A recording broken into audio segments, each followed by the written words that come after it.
Hello and welcome back to the Villa Filler podcast. I am here as always with my good friend Dan Wiseman. Dan, Aston Villa 3, Club Brugge nil. Aston Villa are in the quarterfinals of the UEFA Champions League.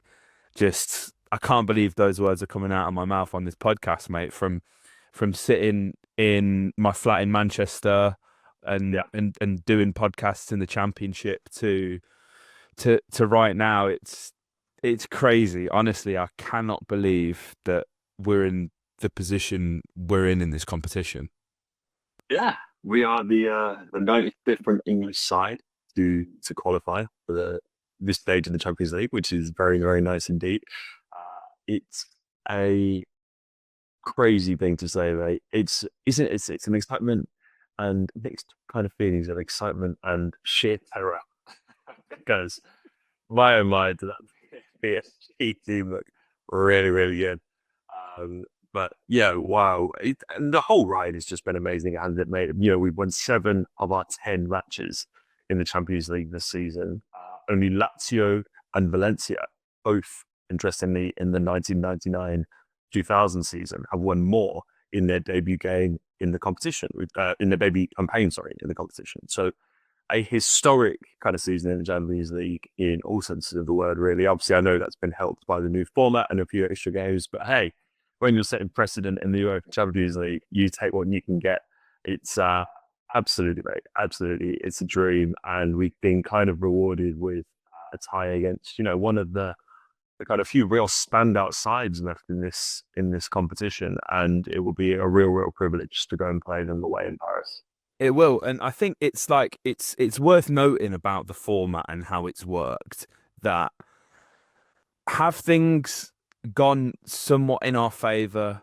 Maybe. I think the first thing that you have to consider, take it all the way back to the end of last season and, you know, where we finished in the league. We obviously were seeded against the better European teams because we had obviously the worst finish of all of the teams that qualified, which is understandable, right? We're fine with that. Everybody agrees the seeded spots are deserved for whatever reason. We're all on board with that. That's always been a thing, or for as long as I can remember, at least.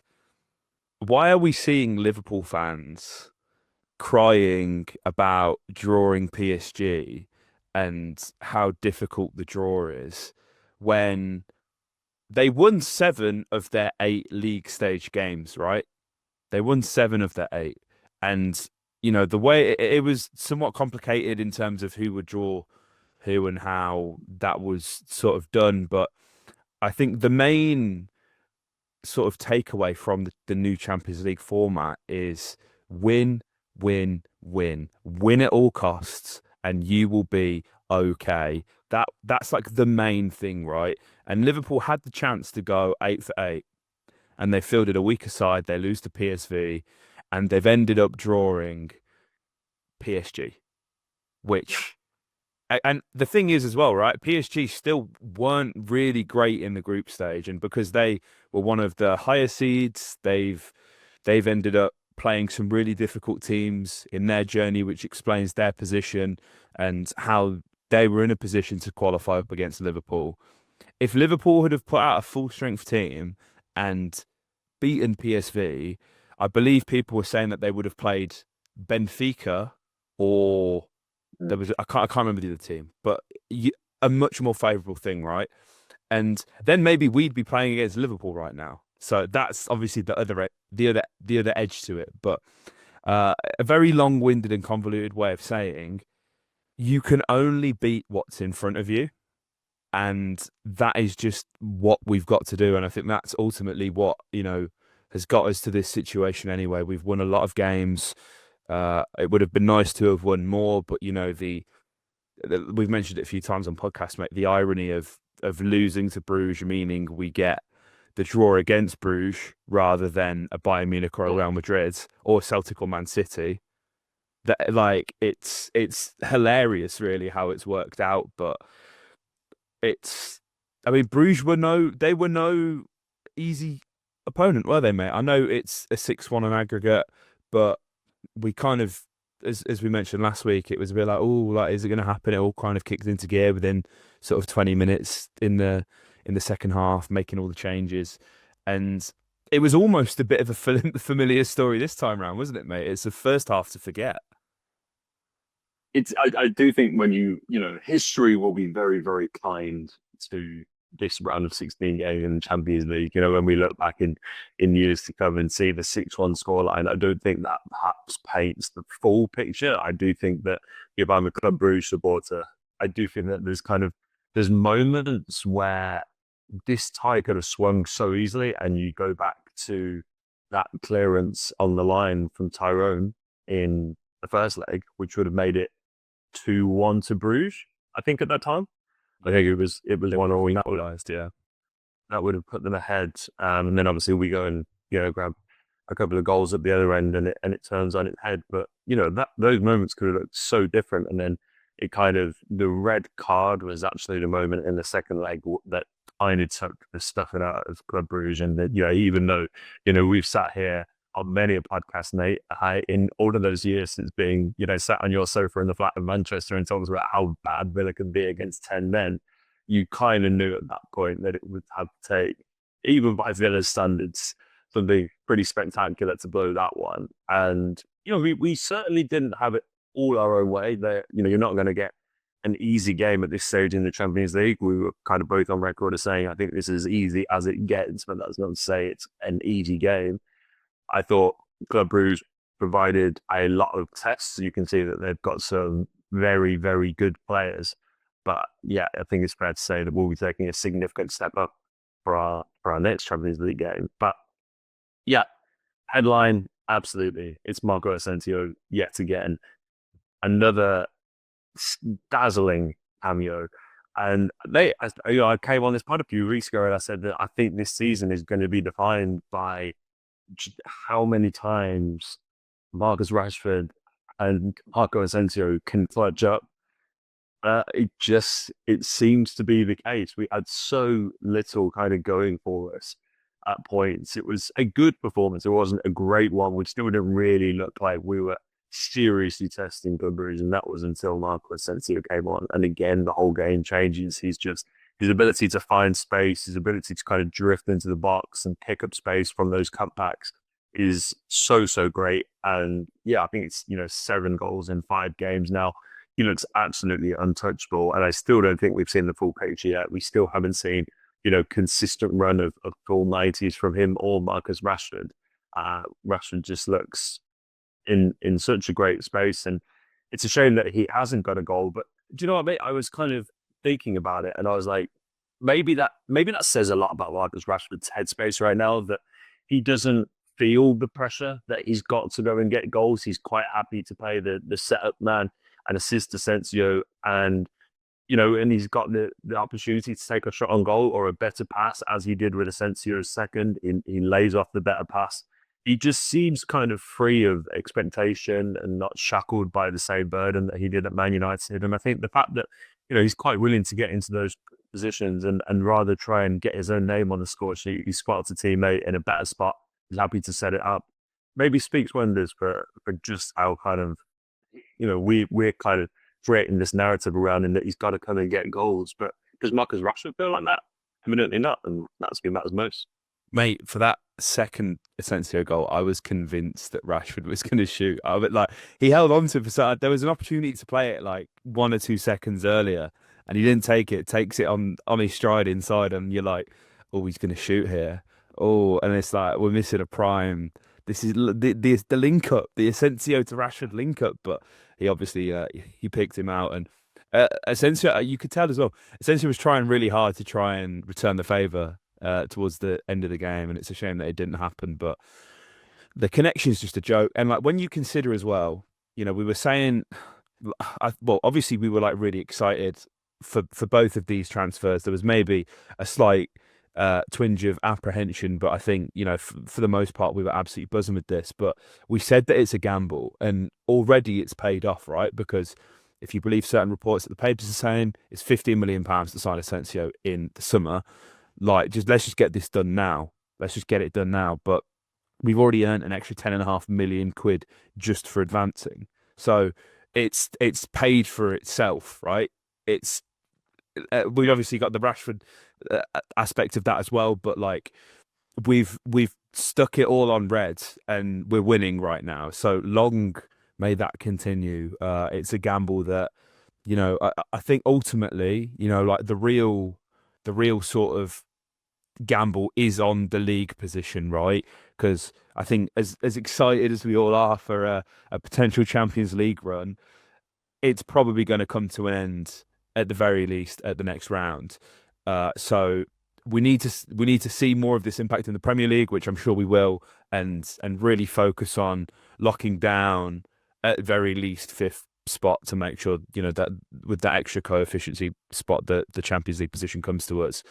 Um, we need to talk about the red card, right? Because Yeah. that has to be one of the strangest passages of play I've ever seen from an opposition side at Villa Park ever, mate. Because, I mean, in pretty normal fashion, Emi Martinez has the ball Yeah. for a goal kick, and he's taking his time. He's taking his time. Again, nothing too suspicious because it seems like we're incredibly so we never play it out early. We don't really go long too often, but when we do, we like to play these diagonals. Like to have Ollie isolate the full back or the centre half somewhere, and bring other people into play. And Emmy was waiting for one of these diagonals. Had, yeah, he clearly had something on his mind, and during this time, the 7 or 8 seconds, whatever it was, before Emmy had finally kicked the ball and decided to get rid of sort of get Villa upfield, the fullbacks of Club Brugge decided to swap sides. What? What? Like what? And it's a wonderful ball. I can't speak highly enough about the ball that Emmy played, and the camera angle from the broadcast physically cannot do this justice because it looks flat from the side. Where I'm sat behind the goal, behind Emmy where he's kicking it, the ball was going out to the left, right? It was going out to the left into this area where Rashford was beginning his run from. And then all of a sudden it had like almost as soon as it had reached Rashford, the ball starts to sway into the middle.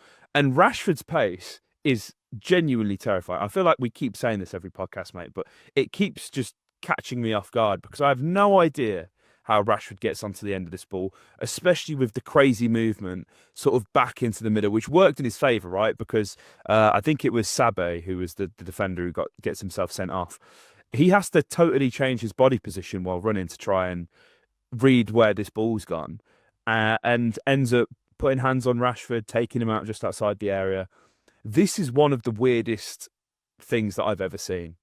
I like what was the feeling like when we're watching this, mate? Because like for like Rashford, there's so much to unpack here. Yeah, it was a really first of all, it's a shame, right? Because when we talk about Marcus Rashford getting his Spurs goal, like that, He's in, yeah. but yeah, it probably would have been it. It's a bizarre, when I watch it in full speed, it looks kind of nails on, and there's not a lot of complaints from the Club Brugge defender. When you kind of watch it in slow mo, there's not a tremendous amount of contact. I think it's more because of the speed that the two are running at. It only takes a slight knock for a heel to clip the back of someone's ankle or something like that, and they both go kind of tumbling over. There weren't a huge amount of complaints, but it's not a blatant trip or anything cynical. It's purely accidental, but as I say, when you're kind of traveling at that speed, it's bound to be. And yeah, kind of went off without too much fuss. But yeah, I think it was the relief, the kind of the moment that we need, and because yeah, Club Brugge had a couple of moments before then. There was a moment where Solis breaks through, and he has a shot and just spoons it completely over the bar.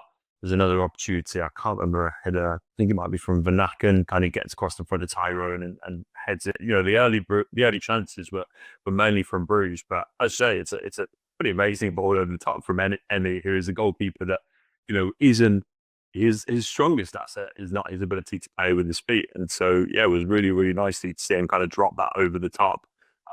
and that speed of Rashford is a real asset there, mate. It's probably something that we've not really had. It's not. It's not, mate. I'm convinced that Vanaken is the greatest player of all time. I'm being serious. Like that. Like, people may think I'm taking the piss. I love this guy. He's like the Yeah, modern day Fellaini. He's everywhere. He was yeah, receiving the ball from the 6 yard line. Next thing you know, he's up the field winning a header from across. Like this guy is wonderful. Like never heard of him before. Caused problems in the other games. I really like Vanaken. I like him a lot. And I have to give him a shout out. He's bloody huge as well. He must be like 6'7". Like he's just an absolute unit. But he gets about the pitch. There's like he looks like he's labouring. He's a big lad, so it's understandable. But I was a big fan of him, I've got to say. But yeah, like slow first half, red card aside, it just felt like we needed this, like to really kick it up into the next gear, and that's when we just started to play a bit of football. And obviously, we've made the changes, Booba yeah. and Ollie coming off, precautionary as far as we know now. But like Rogers just looked better, playing a bit more centrally. Leon's obviously come on and we've shuffled Morgs into the middle, and him and Rashford were almost like both just swapping positions out on the left and down the middle, and it just worked. Like I'm not a big fan of Morgan on the right. Obviously he's played on the left before.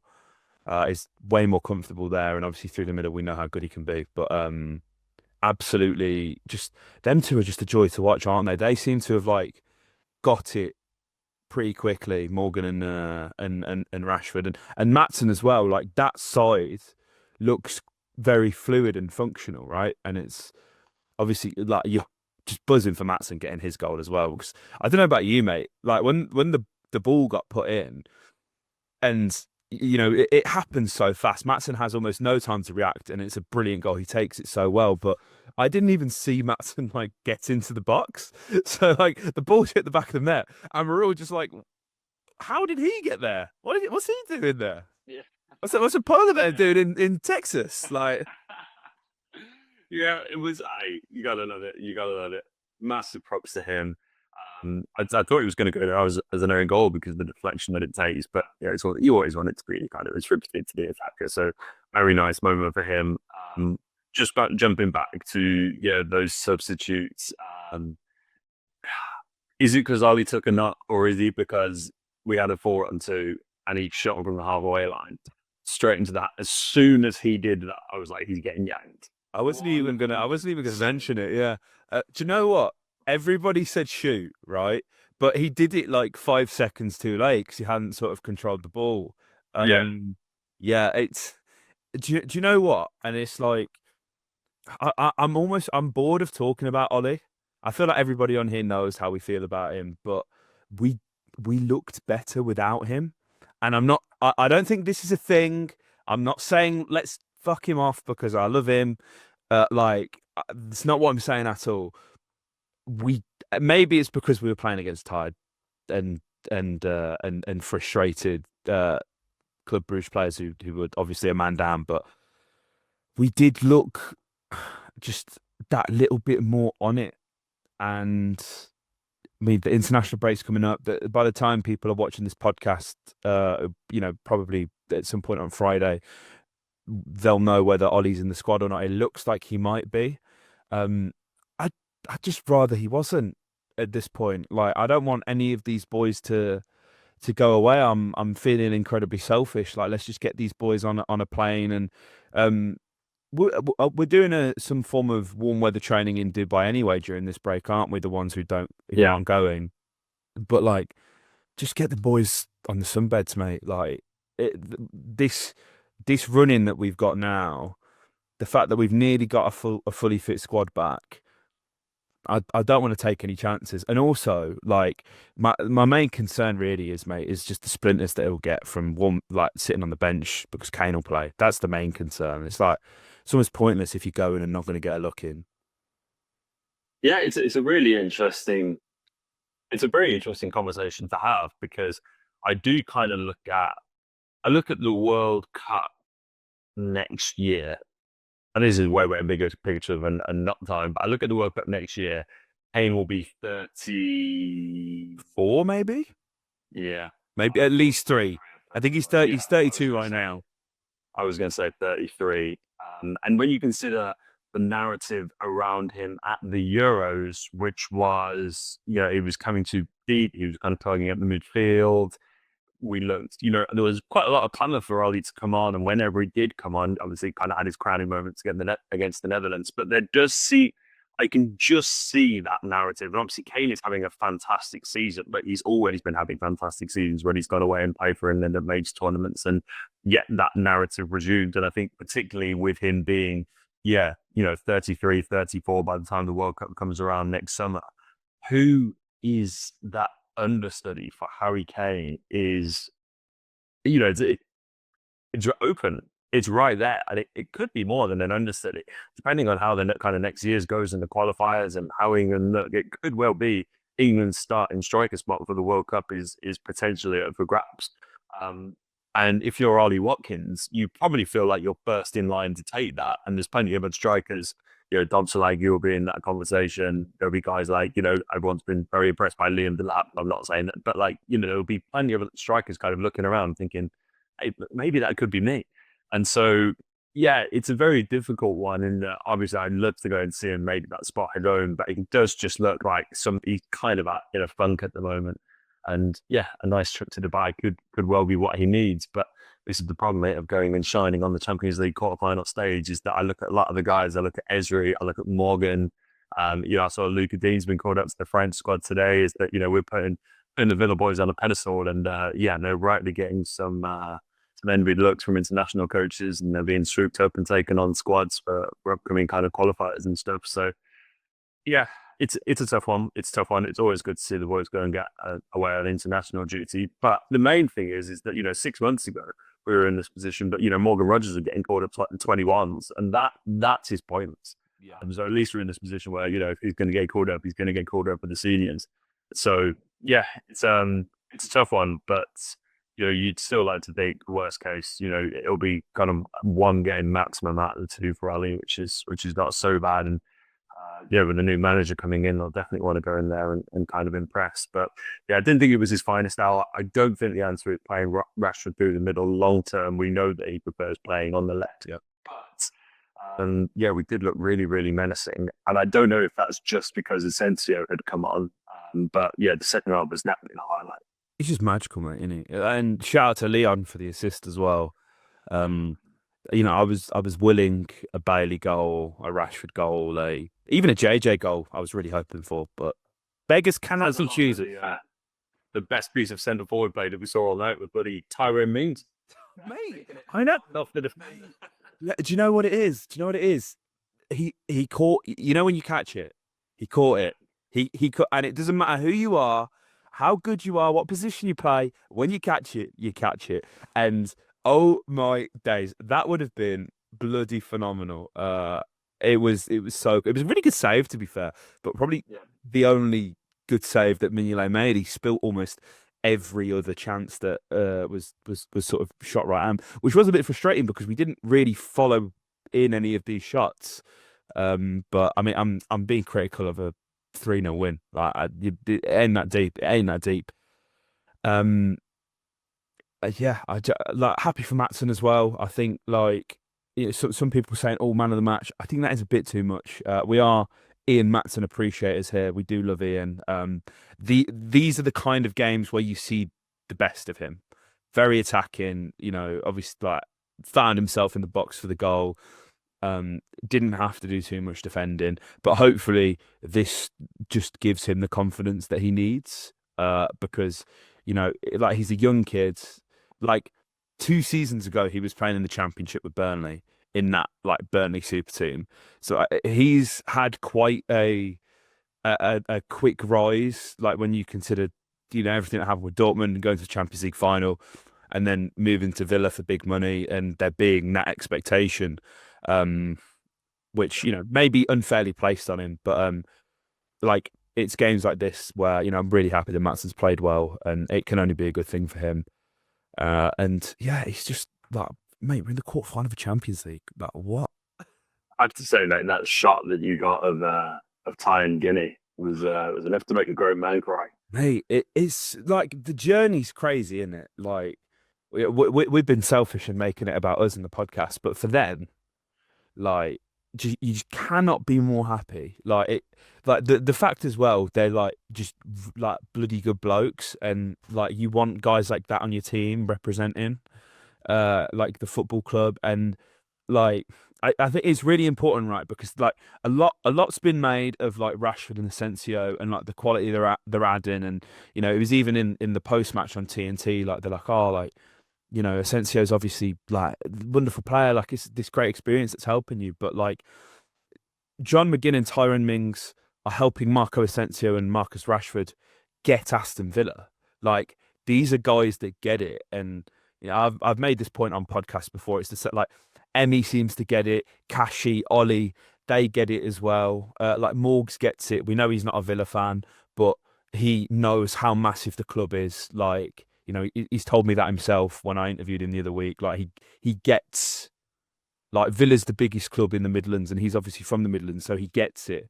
We've got people that get it, but this pair just they've been on the journey, like, and they've both said as well before, like they've like obviously we're never Aston Villa fans, but like they consider themselves fans for life now. Which how many people you get it? It was with Luton, right? It was the guy at Luton who played in all four divisions. Like that's unbelievable.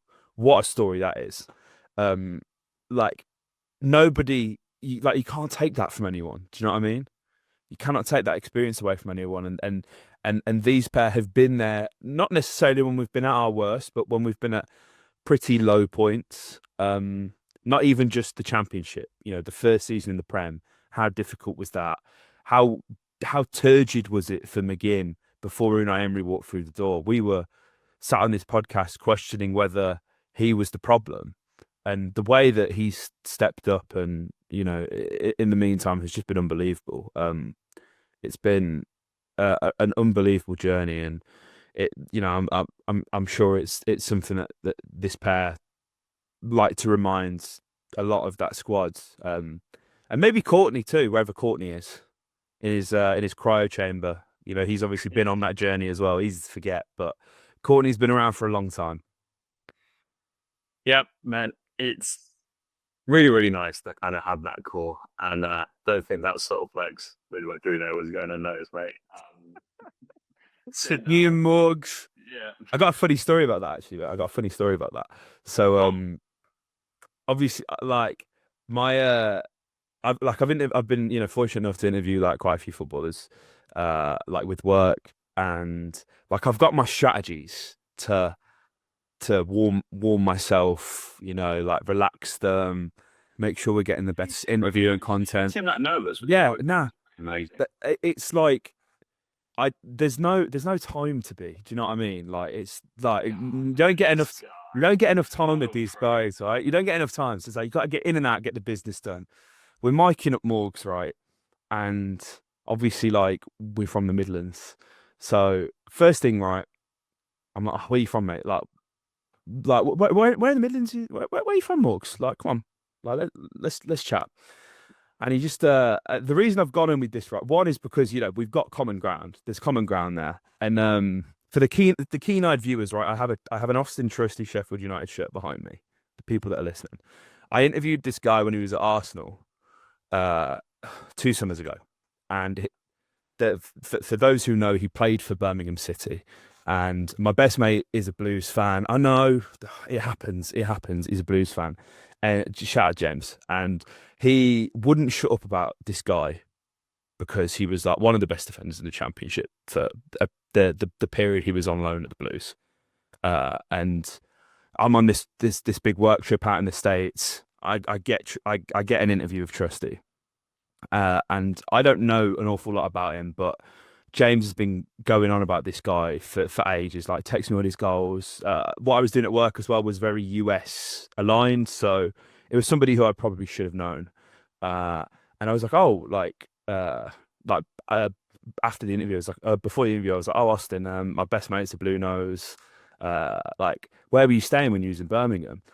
Gave me his postcode, street, everything. Guy's an open book. Like literally, obviously he's not there anymore, but he was like, "Oh, I'm here." So I'm like, "Right, this is really good." And I've since gone on and been friends with Austin, and we're very good friends. So I was like, "Right, that worked the first time. This is how I get on holiday with Morgs, right? This is the start. Project Rogers, right? Morgie and Morgs." So I'm like, "Oh, Morgs, like, where you from?" He just goes, "Oh, North Birmingham." And I'm like, "Oh, yeah, me too, I guess." Like, if we're being really, really generic. Um, and he goes, "Oh yeah." I was like, "Oh yeah, like like Lichfield." And he's like, "Oh yeah, yeah, yeah, I know Lichfield." And I'm just like, it's not like he's been polite. He's been polite, but it wasn't having the desired effect, right? And he goes, "Oh yeah, I'm yeah, near Lichfield, yeah." And I just thought, "Oh no, I've ruined it now. Like my little way in has been ruined. I've ruined it, and Morg's gonna hate me." But it was a really good interview. It was a really good interview, and he was really nice. Yeah, definitely is, mate. He weren't ready to give the postcode like Trusty. They weren't ready. Probably Understandable. not. Understandable. Yeah. Hey. Listen, I wasn't going to stalk you, Morgs. Just to be clear, I wasn't. I wasn't going to rock up at your house. I don't even live near you, mate. I don't know. I am. I'm still waiting for the day where we get these interviewees drop onto the Villa pillar, but we'll leave that for the second round of interviews. What, mate? Do you know what? Do you know what it is? It needs to happen. It needs to happen. Oh, do you know? I was just going to say, um, we could. I feel like we can make that happen. I feel like there's some people that I can get on. I'm just trying to say. We haven't done an interview in ages. We did a few. Cody, isn't it? Lovely people give us their time during lockdown, which is very sweet. Had Ian Taylor on and stuff. Gary Thompson, yeah. And had a few guys drop on, which was Lewis Kinsella. That was a really good one. yeah, that was a really great interview. I feel like we need to do that again. Yeah, absolutely, mate. It still pains me that we could probably add this on the pod that we had logged into the TikTok at like 2 months, and I was checking the DMs, and there was that DM from the Premier League being like, "Oh yeah, would you guys fancy recording some content with us?" And that's just sat at the top of our TikTok DMs, and I was like, got around to it like 2 months too late, and I was like, "Yeah, we need to be active. We need the group to." And I was like, "Oh, if you guys ever fancy doing something again, we'd love to." Unsurprisingly, the Premier League have not replied, but it's about time we started putting the name out there. So yeah, definitely some interviews with the. Hey, mate, we're high flying now. That everyone should want to be. Absolutely, mate. Absolutely. I feel like I maybe ruined our shot with Morgs. Maybe I did. I don't. To be fair, I don't think he's got quite a. I don't think. I'm assuming he doesn't watch the Liverpool. But if you do, I apologise more. He's got quite a nasally voice. He hasn't got a voice for radio. Oh, he's not going to come on now, mate. Now you've slacked him back. That's right. Yeah, fuck it. We didn't want him anyway. You don't want the postcode. It's not. Postcodes required for this podcast. That's what we want. I want you. I want your national security number. We want them on location, right? We want them on location. Absolutely, mate. It's got to happen. We was chatting about this with some guy. This has been a mad tangent, but like at work we shot with Emmy Martinez. I didn't like the company I work for shot with him, and like I was begging for like a whole month to be on the shoot, and they put on bloody Ellis from Away Days, who doesn't even work for our company. I'm not bitter about it, I promise. But we was chatting about it the other day with some of the guys who were on the shoot, and they were like, "Oh yeah, like I didn't know Birmingham was that nice," and I was like, "Oh yeah, like Sutton Coldfield." And they were like, "Oh yeah, you know Sutton Coldfield. You're from Sutton Coldfield." I'm like, "No, I'm not from Sutton Coldfield. Absolutely not." But they're like, it's changed the perception of Birmingham. I'm like, yeah, it ain't like that, guys. It actually isn't like that. And so on like great. Yeah, unfortunately, I hail from the leafy suburbs of kind of neighbouring Four Oaks, and when people ask, like, yeah, I work with a guy at work. Oh, he's genuine, brilliant Villa fan. I've met him a couple of games and stuff like that. Lovely guy. He's from Allen Rock, and I've not yet mustered the courage to tell him. Like he got on, we get on like from Birmingham, and he's like, "Oh yeah, man, tell me all this stuff about growing up in Allen Rock," and like, "Oh, do you know this area in Stetchford?" And I'm like, "Yeah, yeah, I know that." That is well. Yeah, that's not. Yeah. So yeah, I keep it sometimes. Do you know what as well? I just remembered. So on the subject of work and stuff, um, I feel like I mentioned this on the podcast 2 years ago when I was at TST, the soccer tournament, North Carolina. I bumped into a listener of the podcast, a guy called Bob Warren. Bob is a legend, unbelievable, right? What a guy! He's North Carolina native, um, and he messaged me on Instagram yesterday. He's coming over for the Forest game, and he's asked for a beer. So I've not replied to him yet because I'm a terrible person, but I'm mentioning it on the podcast because I know Bob will be listening. So if you listen, if you've made it to the end, Bob, don't worry, we will get that beer. We will get that beer. And if you're around, Dan, then why not? We could do a podcast with Bob. Um, why not? Why not? But yeah, that would be nice. That would be nice. It's nice, because like we've not done the podcast. Like the reaction has been really like it's been really good. Like bringing it back, which obviously Come from you, KJ Wilson. yeah, You've not been. yeah. I'm going to the gym after this. I'm going to the gym after this. I'm running. I'm going for a run. I'm doing everything. Yeah, and that one. Yeah. I've got his comments pinned on the wall. It's all love though. It's all love. But no, like the reaction's been really nice, and I like it. I find it weird sometimes that like people listen to the podcast and people like that we're a part of people's like Yeah. match day routine, like match week routine. Like it's really humbling. So like when I saw that message from Bob, although I haven't replied because I'm a terrible person, it really like it meant a lot that he reached out and we've been like we talking on Instagram before and stuff like that. So shout out to Bob, shout out to the rest of the Villa faithful. And Absolutely. yeah, like let's just celebrate like international break, Champions League quarterfinalists, League Cup semi-final potentially as well. So much is happening, mate. So much is happening. Yeah.